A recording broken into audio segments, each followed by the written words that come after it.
I see a little bit of a salary dump for the Boston Bruins for sure. I also see a move that they had to make, a business decision. When you look at their roster, especially up front, and two centermen potentially moving on in Patrice Bergeron and David Krejci, they only had just under $5 million to spend this year in unrestricted free agency. That's not going to get it done when you're looking for centermen to play in the top six. So at least this allows them a little more wiggle room now to find someone to play in that top six and maybe even take a run at re-signing Tyler Bertuzzi. If the Boston Bruins want to remain a contender in the Atlantic, they're going to need strength down the middle of the ice. The other thing I like about it for Boston is the fact that they weren't worried about losing the trade.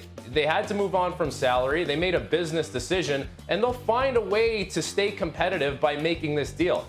I absolutely love this deal for the Chicago Blackhawks for a number of reasons. First of all, Connor Bedard is coming into the league. He is going to need players that he can create and play with, and Taylor Hall is that player. Not to mention, Taylor Hall was a former first overall pick himself, and he's had some ups in his career. A former Hart Trophy winner. He's had some downs as well. A year in Buffalo that wasn't great. Years in Edmonton where the team underachieved. I think it's a great opportunity for Taylor Hall to impart some of that wisdom on Connor Bedard and help him out in his career. Not to mention Nick Foligno going back the other way to Chicago as well is one of the nicest, most genuine people you will ever meet in the NHL. That's a great person for Connor Bedard to be rubbing shoulders with if the Chicago Blackhawks plan on re-signing him, which you would think they would because he is a pending unrestricted free agent. So it's a business deal for the Boston Bruins, and for the Chicago Blackhawks, we're finally getting an opportunity to see what the plan is for them.